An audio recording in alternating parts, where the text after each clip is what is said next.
Hello friends, my name is Kunal Kumar. तो बच्चों, आज हम स्टार्ट करने वाले हैं अपना एक नया chapter which is called departmental accounting. ठीक है। तो बेसिकली मैंने आपको बताया था कि ये दिस इज सीरीज 2। ठीक है। ये मैं सीरीज 2 के अंदर, सीरीज 2 मतलब नई सीरीज में दोबारा से पूरा कोर्स में कवर करा रहा हूं। तो सीरीज 2 में हमारा है departmental accounting which is subject तो मैंने बताया नहीं भाई, फाइनेंशियल अकाउंटिंग। ठीक है। फाइनेंशियल अकाउंटिंग सेमेस्टर 1 का, बीकॉम ऑनर्स का और बीकॉम पास में भी सेम ही चीज रहती है। तो basically this is a departmental accounting. ठीक है। अब डिपार्टमेंटल अकाउंटिंग होती क्या है, इसको हम ध्यान से समझते हैं। और अगर क्वेश्चन, स्टार्टिंग के क्वेश्चन जो मैं शुरू में 3-4 क्वेश्चन कराऊंगा आपको, वैसे तो मेरी कोशिश ये रहेगी कि मैं बेसिकली आपको 5-6 क्वेश्चन करा के मैं उसमें पूरी मास्टरी आपको दे दूं। ठीक है। बट थोड़ा थोड़ा टाइम लग रहा है मेरे को वीडियोस बनाने में। तो अगर शुरू के 3-4 क्वेश्चन भी आपको अच्छी तरह समझ आ गए ना, तो आपका पूरा चैप्टर डन है। इसमें आपको कोई दिक्कत नहीं आएगी। राइट। तो डिपार्टमेंटल अकाउंटिंग क्या कहता है कि बेटा एक बिजनेस है। ठीक है। उसके 2 डिपार्टमेंट है। ठीक है। उसके 2 डिपार्टमेंट है, सपोज डिपार्टमेंट ए और डिपार्टमेंट बी। ठीक है। तो मैं एक एग्जांपल लेता हूं। जैसे सपोज कपड़ों का शोरूम खोला मैंने। ठीक है। तो मैंने कपड़ों का शोरूम खोला और उस शोरूम में बेसिकली मैंने क्या किया, मैंने उसके 2 पार्ट कर दिए। ठीक है। ये कर दिया डिपार्टमेंट ए और डिपार्टमेंट बी। तो अभी तक मैं क्या कर रहा था कि भैया मेरा पूरा बिजनेस में मेरे को कितना प्रॉफिट आ रहा है, कितना लॉस आ रहा है, मैं वो निकाल रहा था। ठीक है। जैसे हम ट्रेडिंग अकाउंट बनाते हैं, P&L अकाउंट बनाते हैं, बैलेंस शीट बनाते हैं, तो मेरे को पूरे बिजनेस में कितना प्रॉफिट है, कितना लॉस है, वो मुझे समझ आ रहा है। ठीक है। वो मुझे पता लग जाता है। लेकिन अगर मेरे बिजनेस में मेरे 2 डिपार्टमेंट हैं, तो मुझे डिपार्टमेंटल वाइज भी मेरा प्रॉफिट और लॉस पता लगना चाहिए। ये पता लगना बहुत जरूरी है। ठीक है। मेरे एग्जांपल में कि हमने कपड़ों का शोरूम खोला तो दो सेक्शन बनाए। ठीक है। ये बी फॉर बॉयज सेक्शन है। ठीक है। और ये ए फॉर गर्ल्स सेक्शन है। ठीक है। तो बेसिकली यहाँ पे लड़कियों के कपड़े हैं, यहाँ पे लड़कों के कपड़े हैं। ठीक है। जैसे आपको दिख रहा होगा कि भैया लड़के एकदम कि यहाँ भी टी शर्ट और जीन्स, उनके पास ऑप्शन ही बहुत कम होते हैं, तो उसके लिए जगह थोड़ी हमने कम छोड़ी। और लड़कियों के लिए बहुत सारी चॉइसेस होती हैं। ठीक है। हर चीज के साथ ये मैचिंग और वो मैचिंग, तो उसके लिए ऑप्शंस बहुत सारे होते हैं। ठीक है। तो हमने कि जो जितना एरिया था, तो हमने इस एरिया को 2 हिस्सों में डिवाइड कर दिया। तो आप देख रहे हो ये हिस्सा हमने ज्यादा रखा, ये हिस्सा हमने कम रखा। ठीक है। समझ आ रही है। तो मुझे डिपार्टमेंटल वाइज भी प्रॉफिट लॉस पता लगाना बहुत जरूरी है। क्यों? ऐसा हो सकता है कि भैया मेरा टोटल प्रॉफिट आ रहा है 5 लाख रुपए। ठीक है। मेरा टोटल प्रॉफिट आ रहा है 5 लाख रुपए। ठीक है। अब 5 लाख तो मेरा टोटल फर्म का प्रॉफिट आ रहा है। किसका प्रॉफिट आ रहा है बेटा? फर्म का प्रॉफिट आ रहा है 5 लाख रुपए। लेकिन ऐसा भी तो हो सकता है कि भैया जो गर्ल सेक्शन है वहां पे जो हम कपड़े बेचने हैं, तो उससे मेरा प्रॉफिट आ रहा है 7 लाख रुपए। और यहां से जो लॉस आ रहा है, ब्रैकेट में लिखने का मतलब है नेगेटिव है, तो लॉस आ रहा है 2 लाख रुपए। इन दोनों का जो टोटल आंसर है, टोटल आंसर मेरा 5 लाख रुपए आ रहा है। टोटल आंसर मेरा भैया 7 लाख यहां से प्रॉफिट आया, 2 लाख यहां से लॉस आया, तो 7 प्लस ब्रैकेट में 2, तो ये मेरा आंसर है 5 लाख। समझ आ रही है। अब भैया अभी तक मैं अगर ये नहीं बना रहा था, तो एज अ बिजनेसमैन मुझे ये लग रहा था अरे भाई 5 लाख रुपए प्रॉफिट है, बढ़िया है। लेकिन जब मैं डिपार्टमेंटल प्रॉफिट एंड लॉस भी निकालूंगा, तो मुझे पता लगेगा कि भैया जो ए डिपार्टमेंट है ये तो 7 लाख रुपए प्रॉफिट कमा रहा है, और जो बी डिपार्टमेंट है वो 2 लाख रुपए का लॉस कमा रहा है। तो मैं इसके मैनेजर को बोलूंगा कि भाई ये क्या कर रहे हो, थोड़ा काम भैया, थोड़ा अपनी स्ट्रैटेजी चेंज करो, कुछ आपको और नई चीजें या कोई वैरायटी और लेके आनी है, जो भी कुछ करना है वो करो। समझ आ रही है। लेकिन अब मुझे ये पता लग गया कि भैया यहां से तो प्रॉफिट आ रहा है, यहां से मुझे लॉस आ रहा है। और अगर सपोज मेरे को कोई डिसीजन लेना होगा तो मैं ले सकता हूं ना। मतलब अगर मुझे बी डिपार्टमेंट को हटाना पड़े और अगर मैं उसको हटा भी दूं, तो भी मेरा प्रॉफिट 7 लाख रुपए बढ़ेगा, और यहाँ पे जो जगह है, रेंट है, ये है, बिजली का बिल, ये सब भी मेरा बचेगा। समझ आ रही है। तो मेरे मेरे इसके एक्सपेंसेस भी कम होंगे। तो अगर मेरे को डिसीजन लेना, मैं ले सकता हूँ, या मैं इसको बोलूंगा भाई तू भी अपना कुछ बढ़िया काम कर। अगर ये सपोज ये थोड़ा अपने आप को सुधारता है और ये 2 लाख के प्रॉफिट के बदले 2 लाख का सॉरी लॉस के बदले 2 लाख का प्रॉफिट लेके आता है, तो क्या होगा? तो भैया मेरी तो और सिचुएशन अच्छी हो जाएगी, 7 + 2 अगर होता तो 9 लाख रुपए प्रॉफिट होता। I could have earned 9 lakh rupees easily, but मैं 5 लाख रुपए सॉरी, बट मैं 5 लाख रुपए प्रॉफिट में ही संतुष्टि करनी पड़ रही है। तो आपको ये बात समझ आ गई? मुझे अलग अलग भी प्रॉफिट लॉस निकालना जरूरी है, ताकि दूध का दूध पानी का पानी क्लियर हो जाए कि बिजनेस में चल क्या रहा है। ठीक है, अब जब हम डिपार्टमेंटल अकाउंटिंग की बात करते हैं भाई, हम किसकी बात करते हैं? डिपार्टमेंटल अकाउंटिंग की। तो डिपार्टमेंटल अकाउंटिंग में ये तो मैंने इसका बेसिक कंसेप्ट समझाया। अब जो प्रॉब्लम आती है वो आती है अपोर्शन की।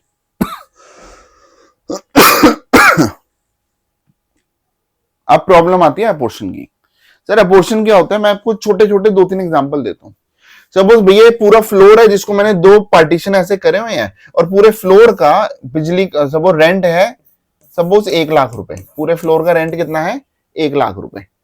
अब मुझे बताओ, जब मैं इनके डिपार्टमेंटल वाइज करूंगा हिसाब किताब, तो मैं जब भी ट्रेडिंग अकाउंट या P&L अकाउंट बनाऊंगा ना, तो भैया 2 अलग अलग डिपार्टमेंट के बनेंगे। मतलब ए बी का अलग बनेगा, ए बी का अलग अलग बनेगा। आप समझ रहे हो?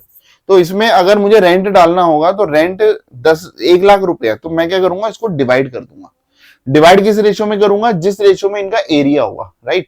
फॉर एग्जाम्पल पूरे फ्लोर का 60% एरिया इसका है और 40% एरिया इसका है, तो ये ऐसे नहीं होगा 1 लाख रुपए का 50,000 रुपए का भैया तू तेरे हिस्से में जाएगा, 50,000 रुपए खर्चा तेरे हिस्से में जाएगा। ये पता कैसे जाएगा? 60,000 रुपए इसके हिस्से में जाएगा, 60:40 की रेशियो में जाएगा। Got it? तो हम क्या करते हैं? रेशियो में डिवाइड करते हैं कि अच्छा ये इस रेशियो में जाएगा।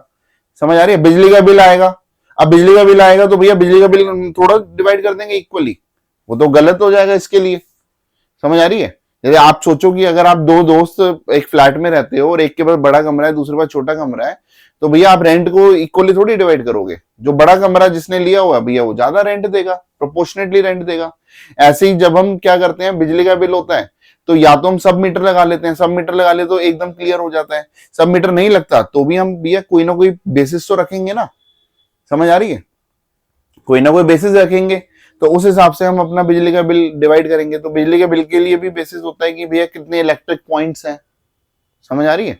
कितने इलेक्ट्रिक पॉइंट्स हैं। तो ऐसे क्वेश्चन में कुछ ना कुछ आपको एडिशनल इंफॉर्मेशन दी होगी, बेसिस ऑफ इंफॉर्मेशन दिया होगा, जिसके बेस पे जो चीज है वो आप उसमें डिवाइड कर दोगे। बट कुछ खर्चे ऐसे होते हैं जो आप डिपार्टमेंटल वाइज डिवाइड नहीं कर पाओगे। कुछ खर्चे ऐसे होते हैं बच्चों जो आप डिपार्टमेंटल वाइज डिवाइड नहीं कर पाओगे।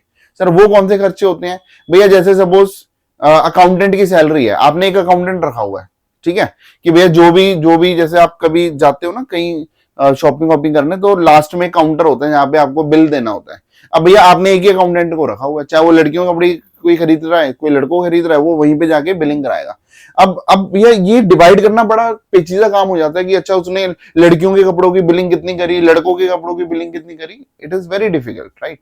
तो ऐसे जो खर्चे होते हैं, कुछ खर्चे ऐसे होते हैं, जो गेट कीपर है, अब वो गेट खोल रहा है, अब वो ये तो नहीं पूछ रहा ना गेट खोलते हुए कि भैया आपने गर्ल सेक्शन में जाना है, आपने बॉय सेक्शन में जाना है, या कोई रिकॉर्ड तो मेंटेन नहीं कर रहा। तो अब वो कैसे भैया, हम यही काम करते रहे कि हम यही पूछते रहे, तो फिर तो भैया बहुत दिक्कत हो जाएगी। तो कुछ खर्चे ऐसे होते हैं जिसको हम डिवाइड नहीं कर सकते, तो ऐसे खर्चों को बोलते हैं जनरल एक्सपेंसेस। समझ आ रही है? ऐसे खर्चों को क्या बोलते हैं? General expenses. मतलब जो डिवाइड हो सकते हैं वो तो जो ए और बी कॉलम वाला P&L अकाउंट होगा उसमें जाएगा, तो इसको बोलेंगे P&L अकाउंट, और इसका नाम होगा डिपार्टमेंटल P&L अकाउंट। लेकिन कुछ खर्चे ऐसे भी होंगे जिसको हम डिवाइड नहीं कर सकते, तो उसके लिए हम एक और P&L अकाउंट बनाते हैं, उसको बोलते हैं जनरल P&L अकाउंट। तो इसमें क्या होता है, इसको बोलते हैं बेटा हम जनरल P&L अकाउंट। इसमें एक ही कॉलम रखेंगे, क्यों? क्योंकि जब इसमें जो प्रॉफिट होगा, जो भी खर्चा होगा ना, वो डिवाइड नहीं कर पाएंगे, तो डिपार्टमेंटल वाइज नहीं कर रहे हम, उसको बाद में एक अलग से अकाउंट और बनाते हैं, उसको बोलते हैं जनरल P&L अकाउंट। समझ आ रही है? तो जो खर्चे डिवाइड हो सकते हैं उसको P&L अकाउंट में डाल देंगे, जो खर्चे डिवाइड नहीं हो रहे उसको जनरल P&L अकाउंट में डालेंगे। और मैं अभी आगे आपको समझाऊंगा कि भाई आपको कैसे डिवाइड करना है, कौन कौन से अकाउंट बनेंगे, क्या क्या बनेंगे, वो क्वेश्चन में हम इसको लेके चलेंगे। ठीक है भाई, चलो। तो बेटा हम पहला क्वेश्चन, अच्छा मैंने आपको भाई PDF ग्रुप में डाली हुई है, डिस्क्रिप्शन में मैं डाल दूंगा अभी जैसे ही अपलोड करते वक्त, ठीक है। तो हमेशा मैं फर्स्ट वीडियो में उसकी वो डाल देता हूँ, राइट। तो इसमें आपने क्या करना है, इसमें आपने सबसे पहले वीडियो देखने से पहले मैं स्टार्टिंग में ही बता रहा हूं कि भैया प्रिंट आउट निकाल लो, ठीक है। क्वेश्चन का प्रिंट आउट आपके पास होगा तो आपको क्वेश्चन समझने में आसानी होगी, ठीक है। प्रिंट आउट नहीं होगा तो दिक्कत होगी, ठीक है। तो मेक श्योर कि you take out the print out. उसके बाद प्रिंट आउट अगर आपके सामने होगा ना, तो जब आप मेरी वीडियो से समझ रहे होगे तो आपको सब चीजें समझ आ जाएंगी, ठीक है। चलो, ये था हमारा थोड़ा डिपार्टमेंटल का बेसिक्स, राइट। अब हम स्टार्ट कर रहे हैं कि कौन कौन से अकाउंट बनते हैं, ठीक है। कौन कौन से अकाउंट बनते हैं। तो मैं पहले बेटा स्टार्टिंग करता हूं अपने क्वेश्चन नंबर 1 से, स्टार्टिंग करता हूं क्वेश्चन नंबर 1 से, ठीक है। So this is accounting for PDF, ठीक है भाई। अब ये थोड़ा सा मैंने चीजें को सीख रहा हूं, तो ये पीडीएफ को मैंने इसका कलर चेंज कर दिया। तो पहले क्या होता था, व्हाइट पीडीएफ में नजर नहीं आता था। अब मुझे उम्मीद है कि अब ये मैंने पीडीएफ का कलर अगर ब्लैक कर दिया है, ब्लैक पे व्हाइट है, तो शायद ये काफी क्लियर होगा, ठीक है। I hope so, right.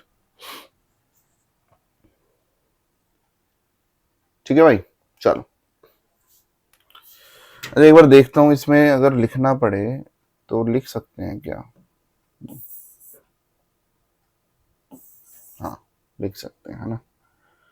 और इरेज करना हो तो इरेज भी कर सकते हैं। चलो।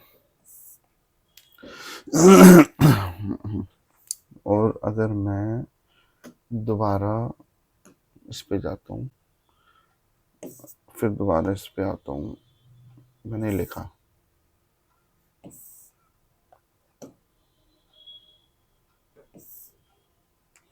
फिर मैं दोबारा इस पे गया, फिर मैं दोबारा इस पे आया तो मिट गया, ठीक है।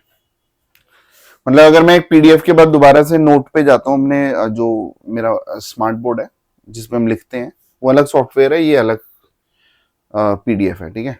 तो अगर मैं वापस इस पे आऊंगा तो लिखूंगा, वो मिट जाएगा, ठीक है।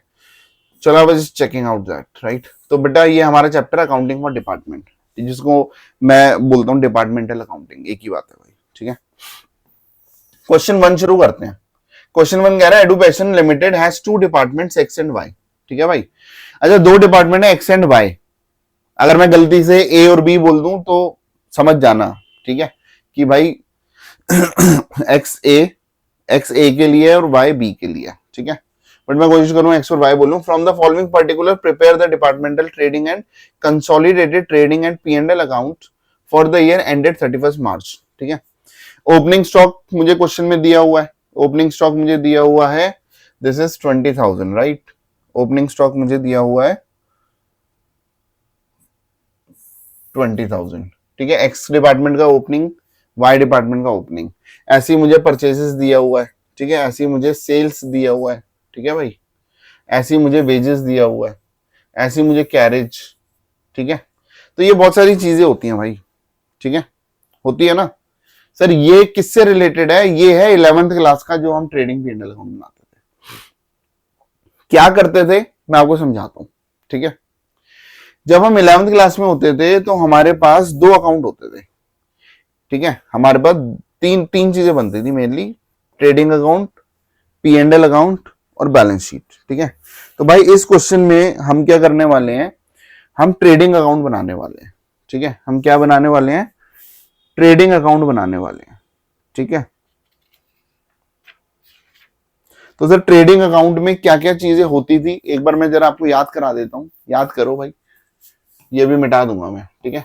ये अगर मैं ट्रेडिंग अकाउंट, तो पहले तो मैं आपको समझाता हूं भाई, ट्रेडिंग अकाउंट बनता था और P&L अकाउंट बनता था, थोड़ा सा रिवीजन कराना बहुत जरूरी है, ठीक है। ट्रेडिंग अकाउंट में होता था हमारा, इधर ओपनिंग स्टॉक आता था, ठीक है। याद करो, इधर ओपनिंग स्टॉक आता था, और याद करो इधर क्लोजिंग स्टॉक आता था, ठीक है। ये टू और बाय मैं जल्दी में करा रहा हूं इसलिए नहीं लिखना, ठीक है।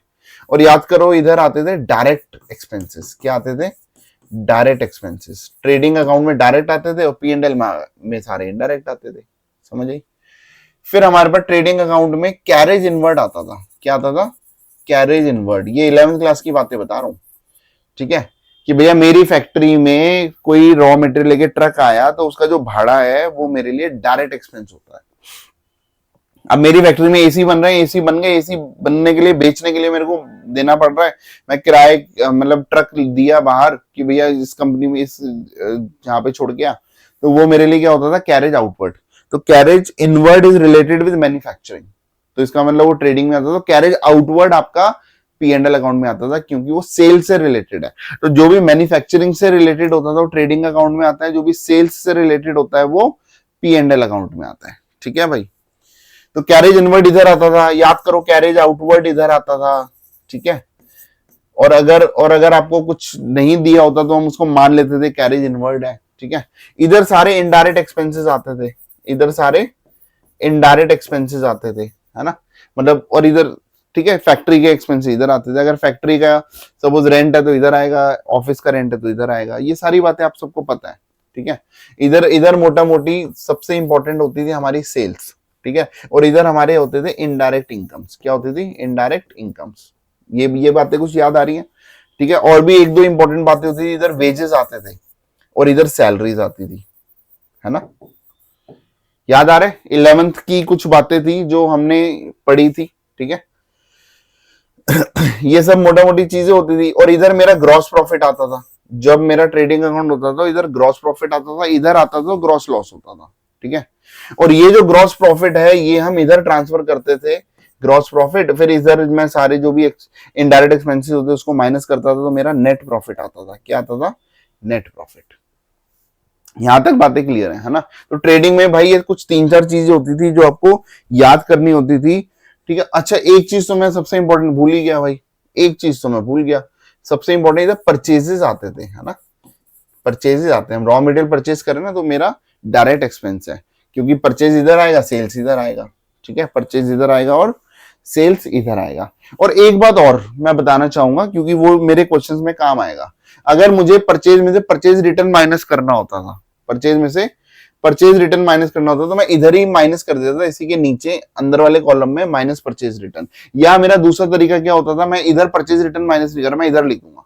अगर मुझे परचेज में से परचेज रिटर्न माइनस करना है तो या तो मैं इधर माइनस करूंगा या इधर माइनस ना करके मैं इधर लिख दूंगा। इधर लिखने का मतलब भी ये है कि मैंने इसमें से माइनस कर दिया। ठीक है, ऐसी सेल्स है, सेल्स में सेल्स रिटर्न माइनस करना तो मैं इधर माइनस कर दूंगा सेल्स रिटर्न, या मैं इधर कर दूंगा, इधर लिख दूंगा सेल्स रिटर्न।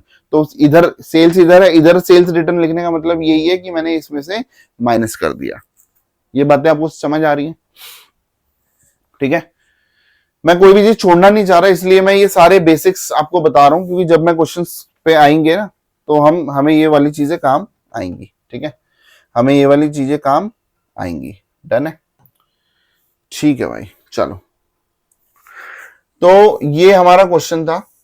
एक बार दोबारा से क्वेश्चन को पढ़ते हैं कि भैया दो डिपार्टमेंट है एक्स एंड वाई, और ये ओपनिंग स्टॉक दिया हुआ, परचेज दिया हुआ, सेल्स दिया हुआ, वेजेस दिया हुआ, कैरेज दिया हुआ, क्लोजिंग स्टॉक दिया हुआ है, परचेज गुड्स ट्रांसफर्ड दिया हुआ है, एक्स ने वाई को, वाई ने एक्स को कितना दिया हुआ है, फिनिश गुड्स ट्रांसफर्ड दिया हुआ है, रिटर्न ऑफ फिनिश गुड्स दिया हुआ है, you are required that purchase goods have been transferred mutually, you are required that purchase goods have been transferred mutually at their respective departmental purchase cost। ठीक है, और जो आपस में परचेज गुड्स ट्रांसफर करे हैं, ठीक है, वो डिपार्टमेंटल परचेज कॉस्ट पे करें, और फिनिश गुड्स जो हैं वो डिपार्टमेंटल मार्केट प्राइस पे करें। ठीक है, इसका मतलब ये है कि भाई अगर मैंने कोई रॉ मटेरियल लिया है और रॉ मटेरियल ए ने बी को दिया है, एक्स ने वाई को दिया है, तो इसका मतलब रॉ मटेरियल जो है वो कॉस्ट प्राइस पे दे रहे हैं। ठीक है, वो किस पे दे रहे हैं, डिपार्टमेंटल परचेज कॉस्ट, जो कॉस्ट प्राइस था उस पे। लेकिन अगर ए डिपार्टमेंट ने अगर कोई प्रोडक्ट बना दिया तो वो बाहर कस्टमर को जितने रुपए में बेचेगा ना, वही रेट उसने ए ने बी को दिया है। समझ आ रही है, ए डिपार्टमेंट ने बी डिपार्टमेंट को उतने ही रुपए में बेचा है। समझ आ रही है, विच इज जनरली मैं बोलता हूं वो सेलिंग प्राइस पे बेचा है। क्या बेचा है, वो सेलिंग प्राइस पे। तो इसका मतलब अगर एक्स वाई को दे रहा है तो यहां पे ये लिखा हुआ है, एक्स अगर वाई को दे रहा है तो वो लिखा हुआ है कि भाई फिनिश गुड्स जो हैं वो डिपार्टमेंटल मार्केट प्राइस पे दे रहे हैं। ठीक है, अब आगे क्या लिखा हुआ है, 20% ऑफ द फिनिश गुड्स, जो क्लोजिंग स्टॉक है डिपार्टमेंटल का, वो एक दूसरे के 20-20% है। ठीक है, एट ईच डिपार्टमेंट। इसका मतलब ये है जब लास्ट में ए डिपार्टमेंट देखते हैं मेरे पास जो क्लोजिंग स्टॉक इतना सारा बचा हुआ है उसमें से 20% क्लोजिंग स्टॉक ऐसा है जो बी ने दिया, और बी भी देख रहा है कि मेरे पास जो क्लोजिंग स्टॉक लास्ट में बचा हुआ है उसमें से 20% जो माल है ना वो ए का दिया हुआ है। समझ आ रही है? तो ये चीजें क्या है, ठीक है, ये चीजें क्या है, मैं चलो यहीं पे आपको समझा देता हूं, ठीक है, ये चीजें मैं यहां पे आपको समझा देता हूं, ठीक है भाई, क्योंकि ये वाली चीजें हैं जो आपको डिपार्टमेंटल में परेशान करेंगी। डिपार्टमेंटल अकाउंटिंग में ये कुछ बातें ऐसी हैं जो आपको परेशान करेंगी। सर ये क्या परेशान करेंगे? देखो, अगर ए ने बी को कुछ सामान बेचा, आप समझो, ठीक है, मैं इसके लिए बोर्ड यूज करता हूं अपना, ठीक है,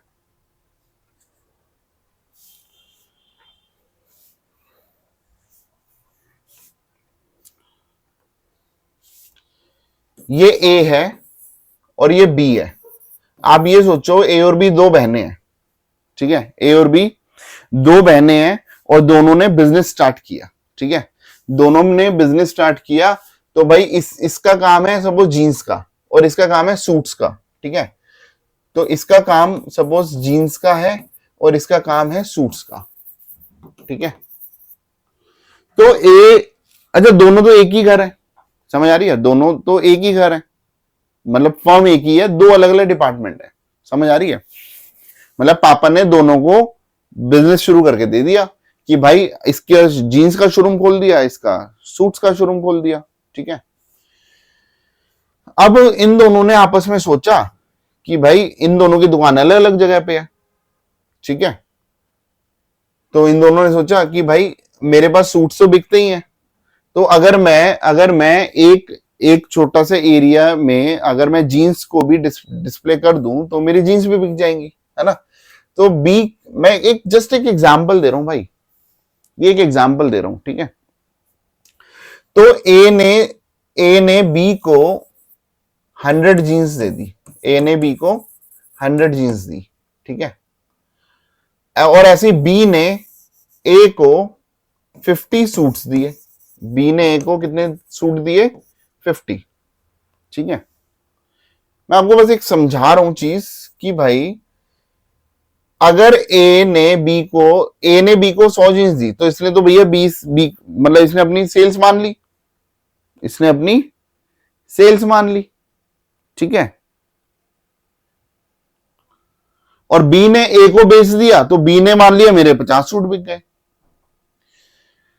अब इसने तो अपने जो सूट बेचे इसने जीन्स भी बेची ये वाली, क्योंकि इसके स्टॉक में सूट्स भी हो गए प्लस जीन्स भी हो गई। अब इस जीन्स में से इसने 60 जीन्स तो बेच दी, समझ आ रही है, 60 जीन्स बेच दी, और 40 जीन्स ये नहीं बेच पाई, समझ आ रही है, ये अनसोल्ड है, ये क्या है बेटा? अनसोल्ड। तो अनसोल्ड का मतलब इसको बोलेंगे क्लोजिंग स्टॉक है, क्लोजिंग स्टॉक में जीन्स कितनी है? 40, ये नहीं बेच पाई। ऐसे ही इसमें इसने क्या किया, 40 सूट तो बेच दिए और 10 सूट नहीं बेच पाई, तो ये 10 सूट जो हो गए वो क्या हो गया? क्लोजिंग स्टॉक हो गया, ठीक है। इसके बाद क्लोजिंग स्टॉक जीन्स का भी होगा और सूट का भी हो गया 10। इसके बाद क्लोजिंग स्टॉक सूट का भी होगा, मतलब जो इस 31 मार्च को जो सूट नहीं बिके, और इसके बाद क्लोजिंग स्टॉक जीन्स का भी होगा जो कि 40 जीन्स है। जब ये दोनों जब 31 मार्च को पापा के सामने पूरी फैमिली अगर वहां बैठी होगी, ठीक है, डिनर कर रहे होंगे, तो मुझे एक बार बताओ, ये सूट जो इसके पास नहीं बिके और ये जो जीन्स इसके पास नहीं बिकी, इन दोनों की खुशी, मतलब अभी तक तो इसने खुशी मना ली थी कि 100 जीन्स बिक गई, लेकिन भाई 100 जीन्स में से ये तो 60 ही जीन्स बाहर बेच पाई, 40 जीन्स रह गई। इसका मतलब 40 जीन्स घर के अंदर तो है। इस बात को समझने की कोशिश करना कि ए ने खुशी मनाई कि मैंने 100 जीन्स बेच दी बी को, लेकिन बी तो आगे 60 ही बेच पाई, और ये दोनों एक ही घर है, ये दोनों फर्म तो एक ही है, तो ये दोनों ये 40 जीन्स की जो खुशी ऑलरेडी मना चुकी थी। तो मैं ये कह रहा हूं कि भैया इसके अंदर जो प्रॉफिट इसने मिलाया होगा, समझ आ रही है, इसका प्रॉफिट की खुशी इसको नहीं मनानी चाहिए थी, है ना। सेम ऐसे ही इसने सोचा मैंने तो 50 सूट बेच दिए, 40 इसने बेच ही दिए ए ने, बट 10 सूट ये नहीं बेच पाई, तो वो 10 सूट तो इसके सामने ही है घर पे। तो ये तो मान चुकी थी मैं इतना प्रॉफिट कमा चुकी हूं, बट उसमें 10 सूटों का जो प्रॉफिट है वो इसने नहीं कमाया। क्या ये बात समझ आ रही है? इसका मतलब अगर डिपार्टमेंट में इसने इसको बेच दिया और कुछ माल बच गया, तो जो ऑलरेडी ये सोच चुकी थी कि अरे ये तो मेरा फायदा हो गया, बट ये फायदा एक्चुअली में इसमें इसके अंदर जो फायदा मिला हुआ ना, वो फायदे को हमें माइनस करना पड़ेगा। Got it? और ऐसे ही सेम इसके लिए भी। तो ये वाली बात मुझे यकीन है कि चलो आपको समझ आ गई होगी, ठीक है? नहीं तो भाई एक दो बार और रिवाइंड करके देख लो, ठीक है? तो चलो ये बात हमें समझ आ गई। तो ये इनका जो प्रॉफिट आपस में ये है, उसको हमें माइनस करना, कैसे माइनस करेंगे वो मैं आपको बता देता हूं, ठीक है? वो हम क्वेश्चन के through we will cover it, ठीक है भाई? चलो, तो सर हम करते कैसे हैं? हम भाई 3 अकाउंट बनाते हैं। क्या बनाएंगे हम? 3 अकाउंट। एक बनेगा ट्रेडिंग अकाउंट, एक P&L अकाउंट बनेगा, और एक जनरल P&L अकाउंट बनेगा। इस क्वेश्चन की ये डिमांड है, ठीक है? इस क्वेश्चन की ये डिमांड है, ठीक है? तो हम बनाते हैं ट्रेडिंग अकाउंट। क्या बनाते हैं? Trading account. अच्छा, ये कलर ब्लैक के बदले व्हाइट आना चाहिए ना। तो हम क्या बनाने वाले हैं? ट्रेडिंग अकाउंट, ठीक है? मैं चाह रहा हूं कि मैं एक ही स्लाइड में आपको तीनों अकाउंट दिखा दूं, तो मुझे इसको दोबारा से बनाना पड़ेगा, ठीक है? मैं एक काम करता हूं, ये ट्रेडिंग अकाउंट बनाता हूं, ठीक है? बट ट्रेडिंग में भी मुझे 2 अकाउंट ऐसे,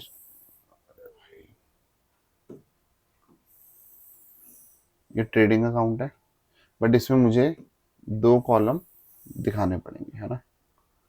एक कॉलम ये रहा और एक कॉलम, तो जो लिखने वाला जगह है वो मेरे लिए थोड़ी कम हो जाएगी। कोई नहीं, शॉर्टकट में लिखते रहेंगे, ठीक है? ऐसे ही एक कॉलम इधर, एक कॉलम इधर,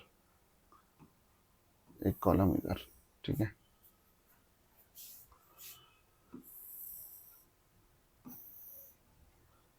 ए, ओहो,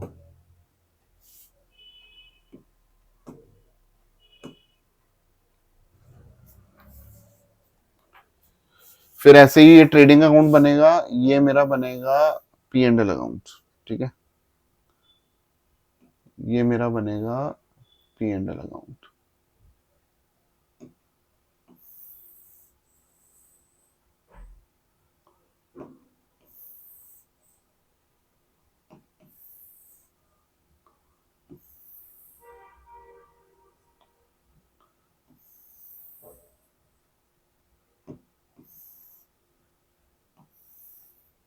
ठीक है? और एक अकाउंट और बनाएंगे जिसको हम बोलेंगे जनरल P&L अकाउंट, ठीक है? क्या बोलेंगे इसको? जनरल P&L अकाउंट बोलेंगे। उसको मैं थोड़ा नीचे बना देता हूं।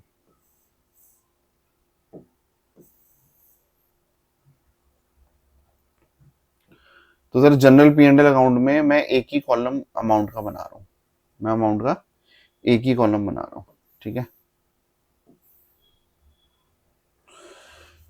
तो भाई क्वेश्चन में हमें कितनी चीजें बनानी है?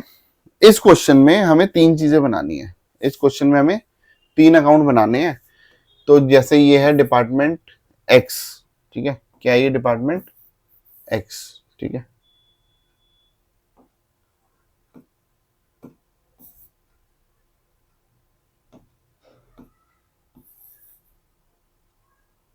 इसको सिलेक्ट करना पड़ेगा।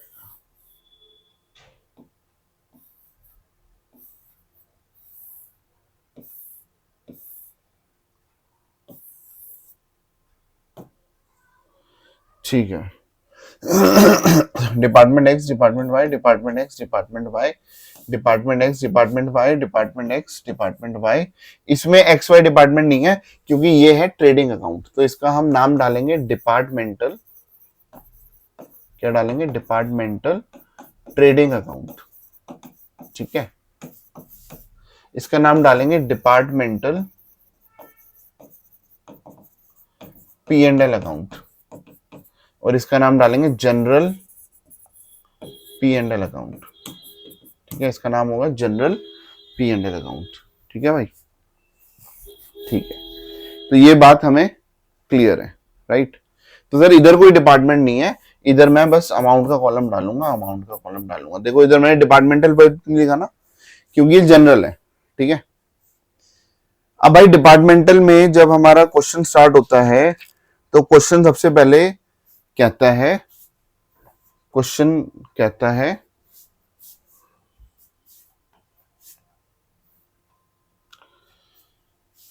क्वेश्चन कह रहा था, सबसे पहले हम चलते हैं ऊपर से स्टार्ट हो जाते हैं भाई। ठीक है, हम ऊपर से स्टार्ट होते हैं अपने क्वेश्चन से।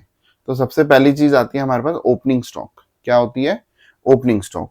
ठीक है भाई, तो ओपनिंग स्टॉक मुझे दिया हुआ है, बताओ ओपनिंग स्टॉक कहाँ आएगा? ठीक है, बताओ ओपनिंग स्टॉक कहाँ आएगा? तो सर ओपनिंग स्टॉक इधर आएगा, तो मैं इधर लिखूंगा to opening stock. To opening stock कितने कितने रुपए का है सर? 20,000 और 12,000 का। तो इधर लिख दिया 20,000, इधर लिख दिया 20,000 और इधर लिख दिया 12,000। ठीक है, तो पहला पॉइंट तो हमारा ये था। देखो ओपनिंग स्टॉक 20 और 12। दूसरा है परचेजेस। तो सर परचेजेस कहाँ जाता है? तो सर ये तो हमें पता ही है। ठीक है, तो मैं इधर लिख दूंगा टू परचेजेस। ठीक है, तो हमारा परचेजेस कितना था? 92 और 68। देख लो आप, 92 और 68। तो मैं इधर लिख दूंगा 92,000 और 68,000। ठीक है, थर्ड आइटम पे चलते हैं। सेल्स कह रहा है 1,40,000 और 1,12,000। तो सेल्स कहाँ आती है? हम क्वेश्चन में ऊपर से नीचे तक चलते रहेंगे, जो चीज जहां जाएगी तभी मैं तीनों अकाउंट पहले खोल देता हूँ। तीनों अकाउंट मैंने पहले इसीलिए खोल दिए। ठीक है, ताकि आपको किसी भी चीज की कंफ्यूजन ना रहे। ठीक है, मैं इधर एक ये वाली लाइन डाल देता हूँ ताकि आपको डिफरेंस पता लग जाए, भाई ये अलग है वो अलग है। ठीक है, चलो ठीक है। सर अगली आइटम क्या थी? सेल्स। तो मैं इधर लिखूंगा बाय सेल्स।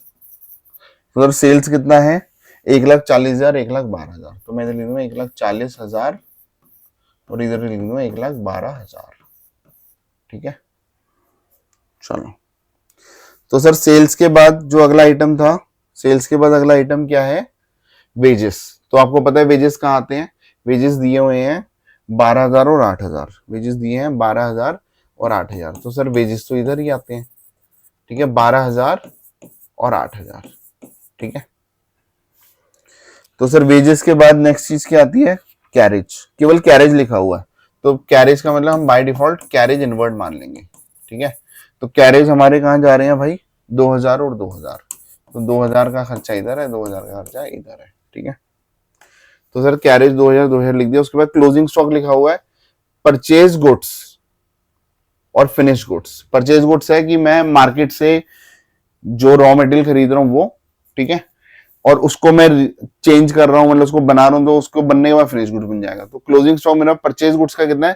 4,500, 6,000 और फिनिश गुड्स का कितना है? 24,000 और 12,000। ठीक है, तो भाई परचेजेस। ठीक है, तो मेरे पास क्या बचा हुआ है? ये एक बार दोबारा जाते हैं, क्लोजिंग स्टॉक बचा है। ठीक है, क्या बचा है? ये क्लोजिंग स्टॉक। ठीक है, तो मैं क्लोजिंग स्टॉक पे चलता हूं भाई। तो सर क्लोजिंग स्टॉक कहां लिखा जाएगा?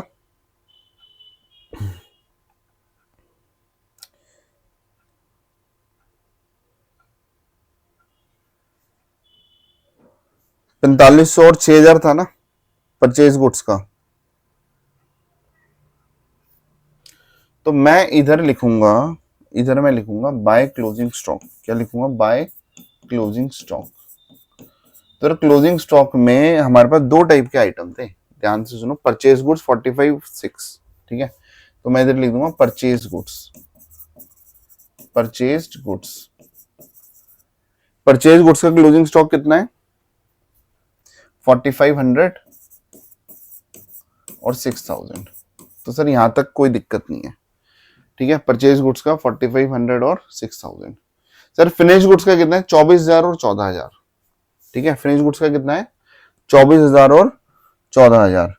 तो सर फिनिश गुड्स को मैं दो हिस्सों में डिवाइड कर दूंगा, ठीक है। तो फिनिश गुड्स को मैं दो हिस्सों में ट्रांसफर करूंगा, डिवाइड करूंगा। तो फिनिश गुड्स एक वो वाला है जो ट्रांसफर टू अदर डिपार्टमेंट है, TF लिख दो, ट्रांसफर्ड टू अदर डिपार्टमेंट, ठीक है। और एक फिनिश गुड्स वो वाला है जो बैलेंस है, ठीक है। मतलब फिनिश गुड्स वो जो दूसरे डिपार्टमेंट में ट्रांसफर करा हुआ है, ठीक है। जैसे मैं अभी जीन्स और उसका बता रहा था ना, तो उसके बाद फिनिश गुड्स वो एक तो नॉर्मल सामान हो गया, एक वो वाला हो गया जो दूसरे डिपार्टमेंट से आया, उस जो मैं नहीं बेच पाया उसका फिनिश गुड्स का स्टॉक कितना है, ठीक है।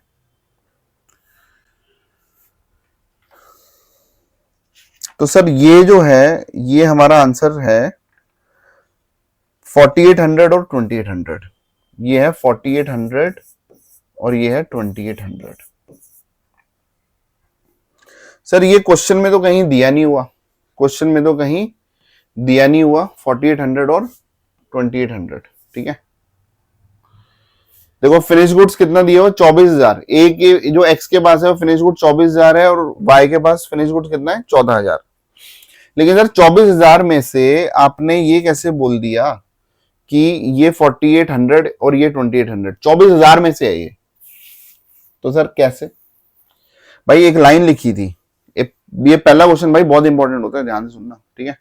एक लाइन लिखी हुई थी कि भाई हर डिपार्टमेंट के पास, देखो एक लाइन लिखी हुई थी, हर डिपार्टमेंट के पास 20% फिनिश गुड्स का वो वाला माल है जो दूसरे डिपार्टमेंट ने दिया है, ठीक है।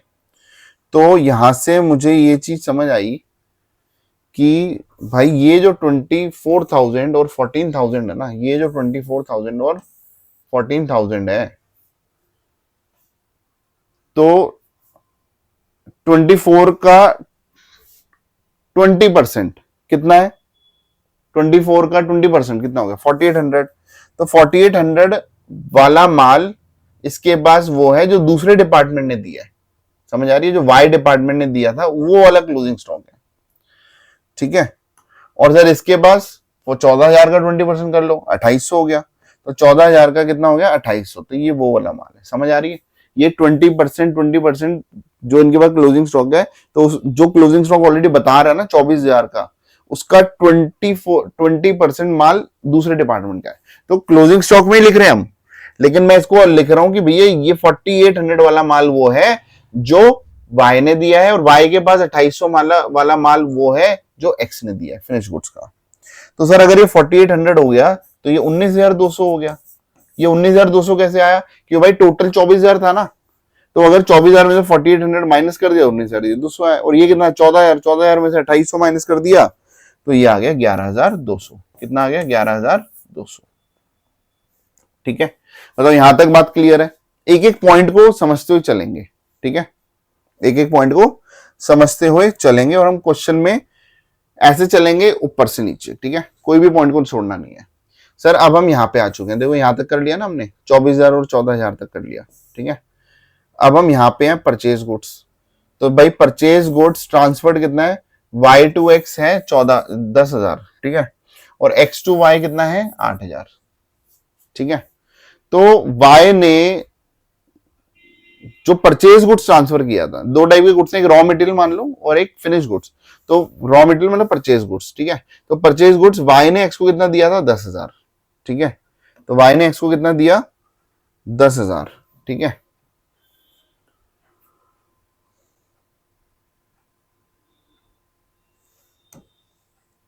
अरे यार ये बार बार ये क्यों दब जाता है?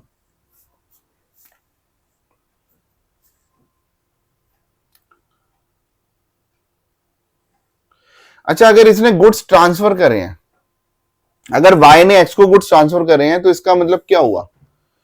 y ने x को दिए हैं, y ने दिए हैं, तो जो देता है उसके लिए सेल्स होती है। सेल्स का मतलब हमने गुड्स अपनी दुकान से निकाल दिए, है ना? यही हुआ ना? तो अगर y ने x को दिए हैं तो y ने सेल करी है और x ने परचेज करी है, पर ठीक है। कौन से गुड्स? Purchase goods. दो टाइप गुड्स हैं, परचेज और फिनिश्ड। तो y ने ट्रांसफर करा है, गुड्स ट्रांसफर बाय y, तो y ने सेल करी है, x ने परचेज करी है। तो ये जो 10,000 रुपए हैं, ये ध्यान से सुनना, y ने सेल करी है, ठीक है।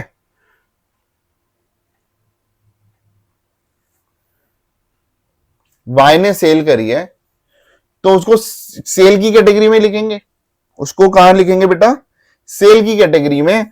तो मैं इधर लिख देता हूं कि भाई 10,000 वाई ने सेल करे हैं। वाई वाई के कॉलम में लिख दिया, वाई ने सेल करे हैं। कितने सेल करे हैं? 10,000। और ये 10,000 एक्स ने परचेज करे हैं। आप समझ रहे हो? तो ये क्रॉस एंट्री है भाई। तो ये 10,000 एक्स ने परचेज करे हैं। देखो एक्स के कॉलम में लिख दिया 10,000 परचेज करे हैं, कोई दिक्कत? ठीक है। उसके बाद देखो अभी मैं केवल 10,000 लिख रहा हूं, ध्यान से सुनना। उसके बाद फिनिश गुड ट्रांसफर किसने करे? एक्स ने वाई को करे 35,000। ठीक है, एक्स ने वाई को सॉरी ये तो अभी परचेज रह गया। एक्स ने वाई को परचेज गुड्स कितने ट्रांसफर करे? 8,000।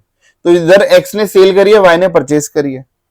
इधर एक्स ने सेल करी है, वाई ने परचेज करी है। एक्स ने सेल करी है तो एक्स के सेल में लिख देता हूं 8,000। और वाई ने परचेज करी है क्योंकि एक्स ने वाई को दिया, तो वाई में लिख दूं 8,000।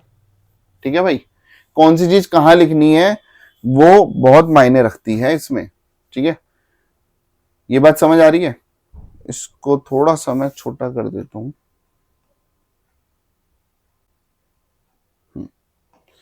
वो 2 कट रहा था शायद, अब आपको नजर आ रहा होगा। ठीक है भाई, ये बात समझ आई? क्योंकि ये दोनों मैंने एक ही जगह लिख दिया, जैसे 8 अलग अलग, या 8 को मैं नीचे भी लिख सकता था, 8 को मैं इसके अलग भी लिख सकता था, बट मैंने इकट्ठे दिखा दिया। ठीक है, क्योंकि दोनों परचेज गुड्स की ही एंट्री है। तो मैं इधर लिखूंगा बाय, क्या लिखूंगा? By purchase goods transferred. तो मैं इधर लिखूंगा by purchased goods transferred to other department. ठीक है, टू अदर डिपार्टमेंट। मेरे पास जगह थोड़ी सी कम रहेगी, चलो लिख देता हूं टू अदर डिपार्टमेंट। ठीक है, सेम ऐसे ही इधर क्या आ जाएगा? 2 क्या आ जाएगा? 2 परचेज गुड्स। ठीक है, 2 परचेज गुड्स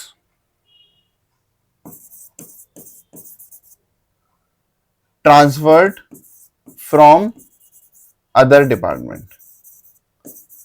ठीक है, थोड़ी सी इंग्लिश का हेर फेर है, इधर फ्रॉम लिख देना कि भैया परचेज मतलब हमने कहां से खरीदा है ना, अदर डिपार्टमेंट ट्रांसफर किया है, ट्रांसफर आया, ऐसे कर देना। ठीक है, समझ आई?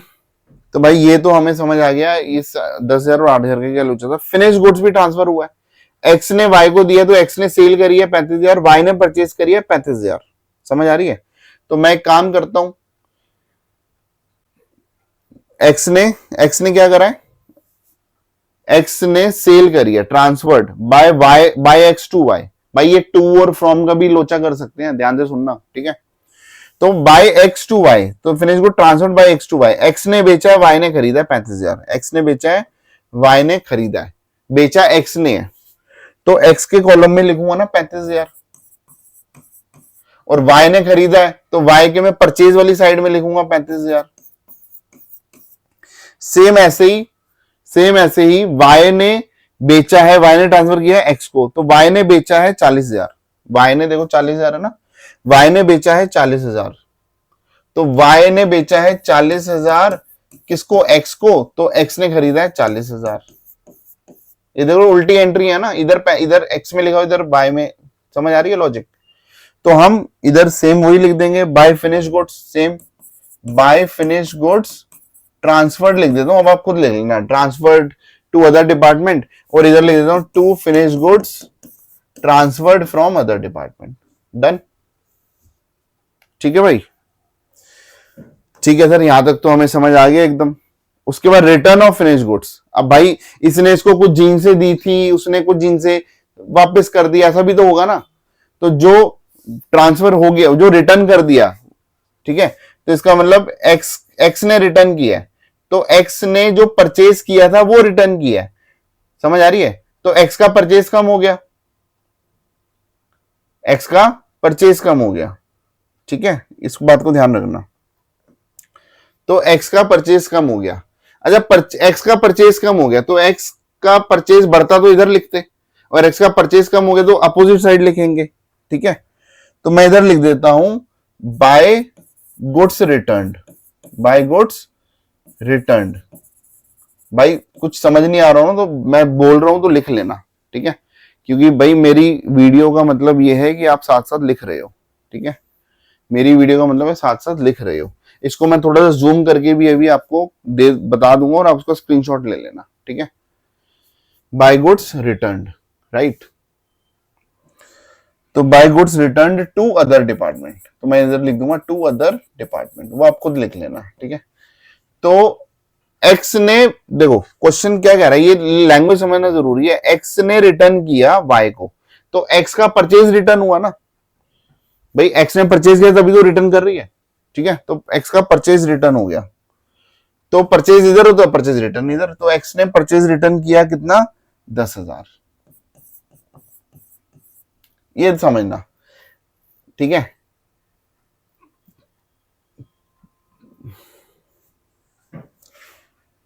अगर ये 10,000 इधर आएगा तो ये 10,000 इधर भी तो आएगा, ठीक है, क्योंकि एक्स ने अगर परचेज रिटर्न किया है, ठीक है, तो एक्स का तो एक तरीके से देखो ये वाली चीज क्या शो कर रही है, उसकी दुकान से सामान जा रहा है, सेल्स है दुकान से सामान जा रहा है, ये है दुकान से सामान जा रहा है, ये है दुकान से सामान जा रहा है, ये है दुकान से सामान जा रहा है। अभी दुकान से सामान जा रहा है और ये क्या शो कर रहा है, सामान आ रहा है, परचेज सामान आ रहा है, ये परचेज ट्रांसफर हो सामान आ रहा है, फिनिश गुड सामान आ रहा है, समझ आ रही है। तो एक्स ने वाई को दिया तो वाई के पास सामान आ रहा है ना, तो वाई के कॉलम में लिखेंगे सामान आ रहा है, ठीक है। तो मैं इधर वही लिख दूंगा, to goods transfer, to goods return, ठीक है, from other department, right.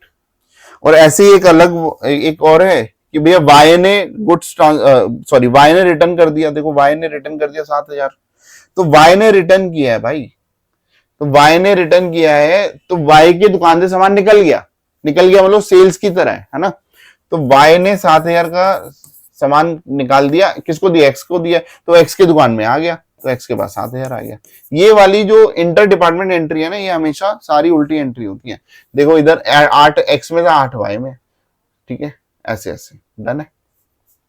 Sorry ये वेजेस का लिख दिया, इधर 8 एक्स में था, 8 वाई में आ गया, 8 ये 10 वाई में है तो 10 एक्स में, ये उल्टी एंट्रियां होती है, ठीक है। और सबका लॉजिक मैं साथ साथ बताता भी जा रहा हूं, ठीक है भाई, ठीक है। ये वाली हमने यहां तक एंट्रियां कर ली, ठीक है।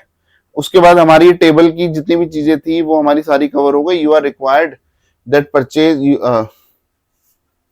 यू आर रिक्वायर्ड नहीं, इन्फॉर्म्ड है भाई, यू आर, ये करेक्शन है, इसको मैं अभी कर दूंगा, ठीक है, इसकी करेक्शन मैं कर दूंगा। मैं एक बार वर्ड में ना मेरा हाथ किया, जिसको करेक्शन कर देता हूं, यू आर,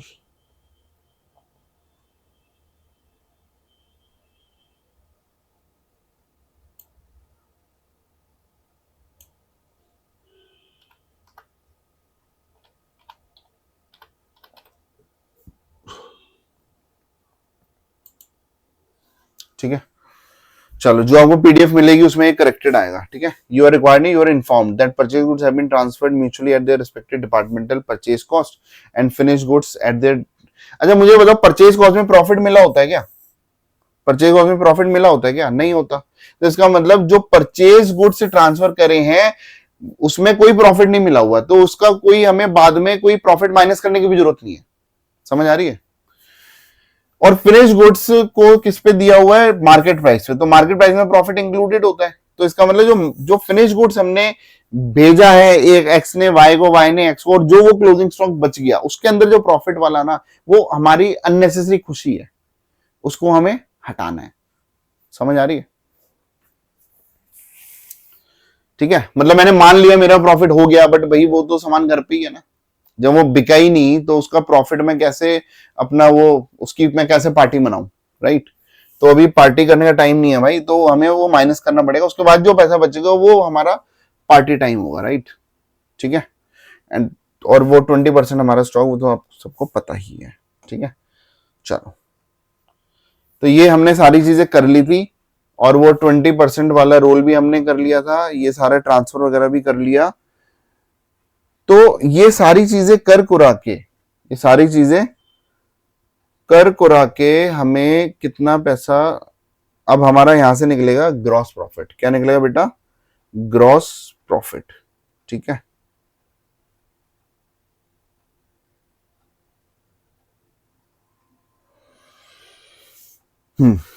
तो भाई ये अब हम ग्रॉस प्रॉफिट निकालने की कगार पे हैं, ठीक है। तो इन दोनों का अगर हम टोटल करते हैं, इन दोनों का अगर हम टोटल करते हैं, ठीक है, तो ये आ रहा है 2,21,000, 2,21,500, और इसका टोटल करते हैं तो 1,89,000 आ रहा है, ठीक है, 1,89,000। तो बड़ा टोटल दोनों तरफ लिखा जाएगा, ठीक है, 2,21,500 और 1,89,000, और इधर मेरा आ जाएगा 2, इधर मेरा आ जाएगा 2 ग्रॉस प्रॉफिट। क्या आ जाएगा? 2 ग्रॉस प्रॉफिट। बैलेंसिंग फिगर आएगी, बैलेंसिंग फिगर आ रही है 38,500। कितनी आ रही है बेटा? 38,500, और ये आ रही है 46,000। कितनी आ रही है? 46,000, ठीक है। तो ये मेरा भाई ग्रॉस प्रॉफिट आ गया। क्या आ गया बेटा? ये मेरा आ गया ग्रॉस प्रॉफिट। इसको मैं येलो पेन से ऐसे मार्क कर देता हूं, ठीक है। अब ये जो ग्रॉस प्रॉफिट है भाई, ये मेरा बन जाएगा इधर डिपार्टमेंटल P&L अकाउंट में जाएगा, ठीक है। तो मैं इधर लिखूंगा बाय ग्रॉस प्रॉफिट। क्या लिखूंगा इधर? By gross profit. तो अब मेरा ग्रॉस प्रॉफिट कितना आया?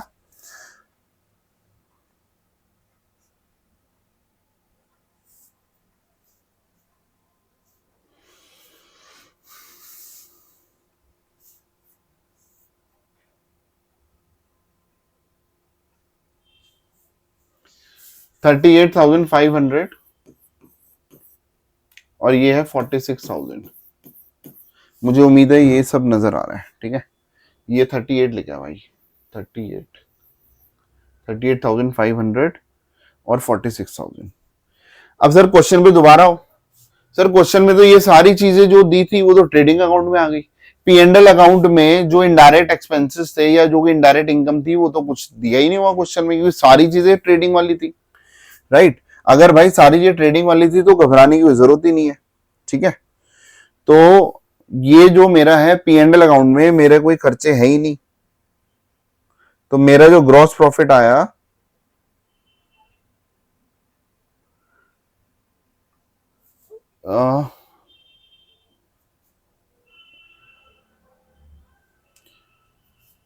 तो यही मेरा नेट प्रॉफिट आ गया। तो मैं इधर लिख दूंगा 2 नेट प्रॉफिट।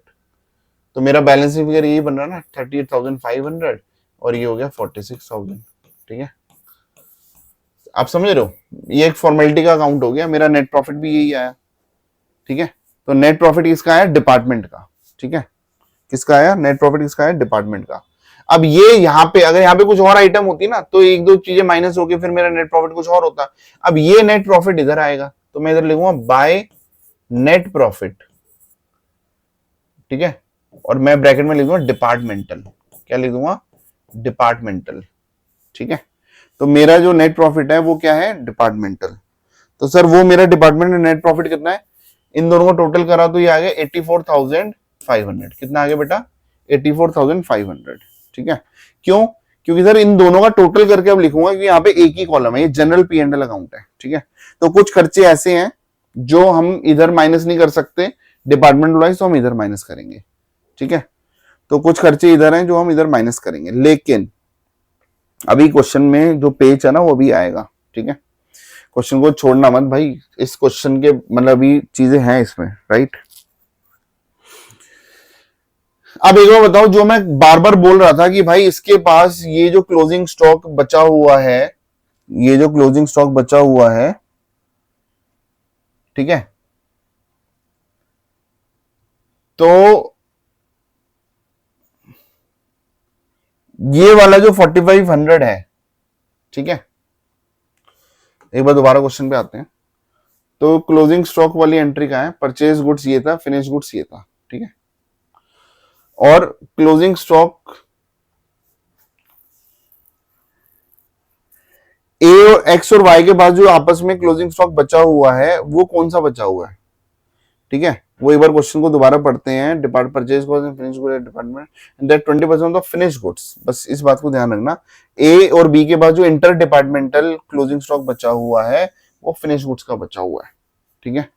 फिनिश गुड्स का बचा हुआ है, रिप्रेजेंटेटिव फिनिश गुड्स, ठीक है, फ्रॉम अदर डिपार्टमेंट। इसका मतलब जो हमारे पास क्लोजिंग स्टॉक था, तो ये वो वाला स्टॉक है जो पंगे वाला है, ये वो वाला स्टॉक है जो पंगे वाला है, ठीक है। मतलब इसका इतना सामान हमने, एक्स ने वाई को बेच दिया था, वाई ने एक्स को बेच दिया था, जो नहीं बिका। समझ आ रही है? बेचा तो और ज्यादा का होगा, बट ये वाला सामान है जो क्लोजिंग स्टॉक रह गया, ठीक है, जो नहीं बिका। तो इसके अंदर प्रॉफिट कितना इंक्लूड है उसको हमें इधर लाके माइनस करना पड़ेगा, ठीक है, तो जाके मेरा रियल नेट प्रॉफिट आएगा। तो वो जो मैं माइनस करूंगा ना, उसको मैं बोलता हूं टू स्टॉक रिजर्व। क्या बोलेंगे बेटा उसको? टू स्टॉक रिजर्व, ठीक है। जो क्लोजिंग स्टॉक में मेरे पास सामान बच गया, अच्छा क्लोजिंग स्टॉक का, तो क्लोजिंग स्टॉक में जो इंटर डिपार्टमेंटल स्टॉक बचा है, उसके अंदर जो प्रॉफिट मिला हुआ है, उस प्रॉफिट को हम इधर लिखेंगे, उसको लिखेंगे कि भाई ये स्टॉक रिजर्व है, ठीक है। तो सर ये कितना है, ये कैसे निकालेंगे? सबसे बड़ी टेंशन अब मेरी यही है, ठीक है, सबसे बड़ी टेंशन मेरी यही है। अब मैं नेक्स्ट पेज पे भी चलता हूं भाई, ठीक है। अब मैं किस पे चलता हूं? नेक्स्ट पेज पे, ठीक है। अब मैं इसको सिखाने के लिए आपको ये आपके सामने कैलकुलेशन करूंगा, ठीक है। We will do one calculation, right.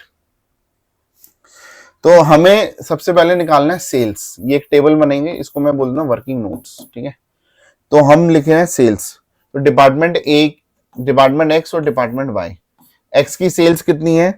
1,40,000। X की सेल्स कितनी है? 1,40,000। और वाई की सेल्स है 1,12,000। वाई की सेल्स है 1,12,000। सर ये कहाँ दिया हुआ है? भाई ये क्वेश्चन में ही दिया हुआ है, आप देख लो। सेल्स स्टार्टिंग में दिया था ना, 1,40,000, 1,12,000, ठीक है। तो ये हमने लिख दी सेल्स, और उसके अंदर एड ट्रांसफर, जो हमने दूसरे डिपार्टमेंट में ट्रांसफर कर दी, वो भी तो एक्स के लिए सेल्स है। तो एक्स ने वाई को कितना ट्रांसफर करा? 35,000। और इसने कितना ट्रांसफर करा? 40,000, ठीक है।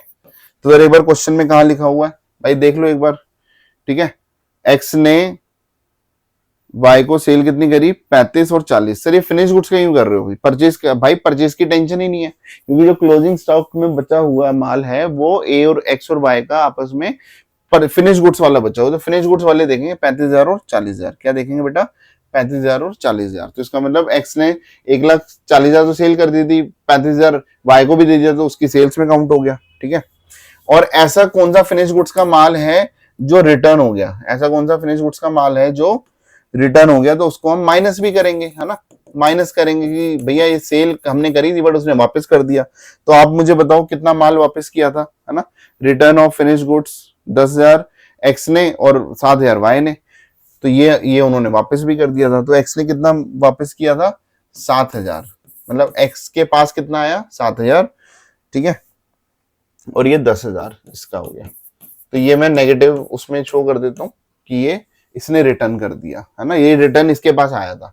ये कह रहा मैंने 1,40,000 का माल बेच दिया, फिर 35,000 का माल मैंने वाई को बेच दिया था, और वाई ने जो रिटर्न कर दिया वो 7,000 रिटर्न कर दिया था, ठीक है। तो बेसिकली जो मेरी नेट सेल्स है, जो मेरी नेट सेल्स है, नेट सेल्स, ठीक है, वो मेरी कितनी है? 1,68,000। कितनी है बेटा? 1,68,000। और ये कितनी है? 1,42,000। ये कितनी है बेटा? 1,42,000, ठीक है। तो ये नेट सेल्स आ गई। तो उसको बोलते हैं कि हमें उसमें प्रॉफिट निकालना है कि भैया जो इनके पास ये माल बच गया था, जो इनके पास ये माल बच गया था, ठीक है। तो मैं क्या कर रहा हूं, ये वाली स्लाइड दोबारा निकालते हैं। तो पंगा ये है कि ये वाला फिनिश गुड्स का माल क्लोजिंग स्टॉक बचा हुआ है जिसके अंदर कुछ प्रॉफिट मिला हुआ है, उस प्रॉफिट को हमें माइनस करना है। तो मुझे ये पता लगाना है कि भैया 4800 में कितना प्रॉफिट मिला हुआ है। जो प्रॉफिट किसका होगा? वाई का। समझ आ रही है? और वाई का कितना प्रॉफिट है? वाई के पास 2,800 रुपए का माल ऐसा है जो एक्स ने भेजा है, तो एक्स ने कितना प्रॉफिट लगा के भेजा था, वो प्रॉफिट मुझे निकालना है, ठीक है।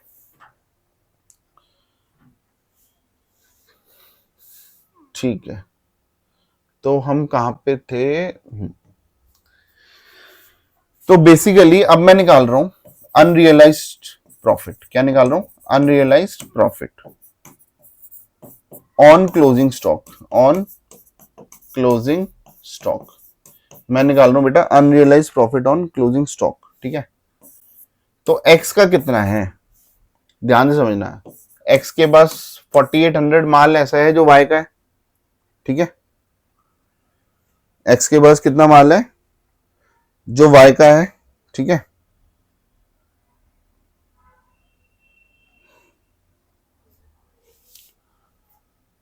और y का कितना परसेंट प्रॉफिट होता है, ठीक है, y का कितना परसेंट प्रॉफिट होता है। तो y ने कितनी सेल करी, ठीक है, इसमें y ने कितना प्रॉफिट डाला हुआ है, y ने सेल करी 1,42,000। बोलो y ने कितनी सेल करी, 1,42,000, ठीक है।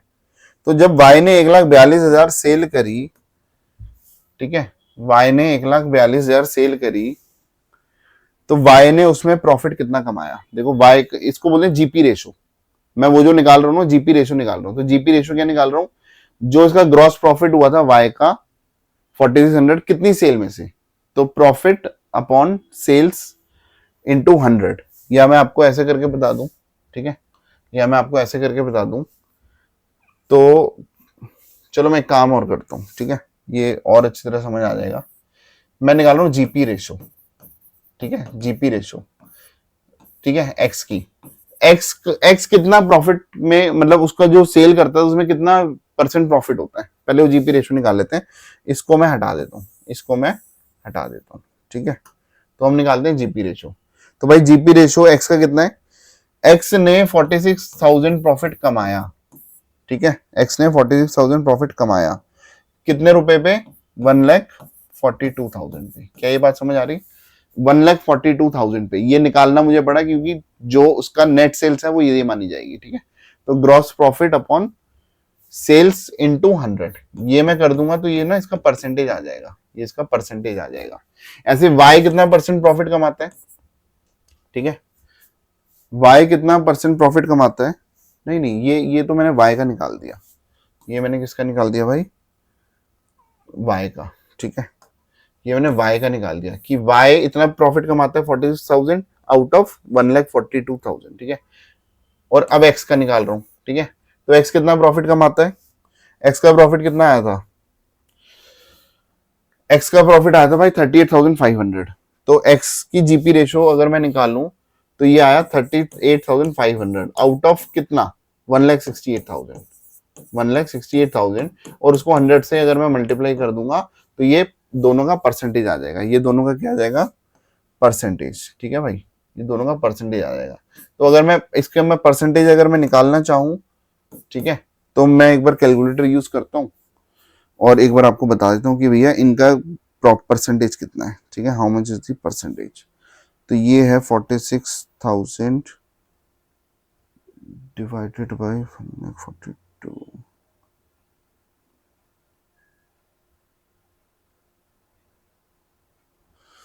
भाई ये ना मेरा जो आंसर आ रहा है पॉइंट्स में आ रहा है, ठीक है। तो इसीलिए चलो अगर मैं परसेंटेज में नहीं निकालता तो आप एक बार ध्यान से सुनो, अगर मैं सपोज ये ऐसे कर दूं, परसेंटेज हटा दूं, ठीक है,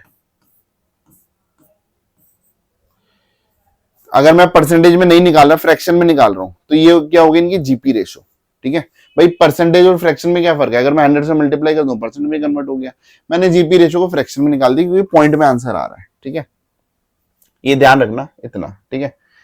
अब ये वाली जो वैल्यू है, ठीक है, इस वाली वैल्यू को मैं इधर मल्टीप्लाई करूंगा, ठीक है। तो एक्स के पास कितना क्लोजिंग स्टॉक था, एक्स के बाद एक्स के पास कितना क्लोजिंग स्टॉक था, 4800, ठीक है, एक्स के पास कितना क्लोजिंग स्टॉक था बेटा, 4800। तो 4800 वो वाला माल जो वाई ने भेजा था, तो इसमें वाई का, ठीक है, इसमें वाई का कितना प्रॉफिट है, तो वाई इतना प्रॉफिट कमाता है, ये पहले मैंने वाई लिख दिया है, कंफ्यूज मत होना, बाद में एक्स लिखा है। तो वाई कितना प्रॉफिट कमाता है, 46,000 आउट ऑफ 1,42,000। तो इसका मतलब इसकी जो वैल्यू आई है वो आई है 1,00,000 रुपीज, 1,0555, ठीक है, 1,555, ठीक है। और वाई, तो वाई का क्या है, अब वाई के पास क्लोजिंग स्टॉक कितना है, तो सर वाई के पास जो क्लोजिंग स्टॉक था वो 250 रुपए था, जिसका पंगा था। तो उसमें क्या करेंगे, उसमें एक्स कितना प्रॉफिट कमाएगा, तो एक्स का जो प्रॉफिट का फ्रैक्शन है वो है इतना, ठीक है। तो ये जो आंसर आया, ये आंसर आया 642, कितना आंसर आया, 642। अगर मैं इन दोनों को टोटल करूं, तो यार है 2197, कितना आ रहा है बेटा, 2197। ठीक है, मुझे उम्मीद है कि भैया ये एक्स के पास जो माल था, जो वाई ने भेजा था, तो उसमें प्रॉफिट कितना मिला हुआ है 1555। वाई के पास जो 2800 माल था क्लोजिंग स्टॉक, उस वो एक्स ने भेजा था, तो एक्स ने कितना प्रॉफिट मिलाया हुआ था 642। तो इन दोनों को टोटल किया तो 2197। 2197 वो वाला प्रॉफिट है जिसकी खुशी हम मना रहे थे, जो खुशी हमें नहीं मनानी। समझ आ रही है? तो हम क्या करेंगे, हम माइनस करेंगे। तो हमने इधर माइनस कर दिया, क्या माइनस कर दिया 2197। क्या माइनस कर दिया बेटा 2197। अब मेरा जो नेट प्रॉफिट आएगा, ठीक है, तो हम ये लिखेंगे नेट प्रॉफिट कितना है 82303। 82303। ठीक है, तो this is my final net profit. और ये नेट प्रॉफिट ऑफ फर्म है। नेट प्रॉफिट किसका है? फर्म का है। ठीक है, अभी तक क्या निकल रहा था, ये ग्रॉस प्रॉफिट ऑफ डिपार्टमेंट या एट डिपार्टमेंट। ठीक है, ये मेरा जो नेट प्रॉफिट आया, ये नेट प्रॉफिट एट डिपार्टमेंट ऐसे लिख सकते हो। ठीक है, ये जो आया ये नेट प्रॉफिट एट फर्म आ रहा है। समझ आ रही है? उफ, so it was a very lengthy question, लेकिन मुझे उम्मीद है कि भाई एक एक पॉइंट मैंने इसमें क्लियर करा है। ठीक है, अच्छा इसको मैं थोड़ा सा जूम करता हूं, इसको मैं थोड़ा सा जूम करता हूं। ठीक है, मैं ऐसे इसको जूम करता हूं। ठीक है, ये मैंने जूम कर दिया। अब आप इसका स्क्रीनशॉट ले लो। ठीक है, अगर आपको कोई ये वर्ड समझ नहीं आ रहे ना, तो मैंने जूम कर दिया, इसका स्क्रीनशॉट ले लो। ठीक है, ये डिपार्टमेंट ट्रेडिंग अकाउंट है, इसको मैं इधर कर देता हूं। ठीक है भाई, ये डिपार्टमेंटल P&L अकाउंट है। ठीक है, इसमें तो कुछ है ही नहीं, सब दिख ही रहा है ना। और ये डिपार्टमेंटल P&L अकाउंट ये वाला जनरल P&L अकाउंट है। ठीक है, समझ आई? और मेरी जो फाइनल कैलकुलेशन थी, ये तो आपको शायद क्लियर ही है ना। इसमें तो जूम इन जूम आउट करने की जरूरत ही नहीं है। ठीक है भाई, चलो, I'll share the PDF in the description. Thank you so much. See you in the next class. Bye.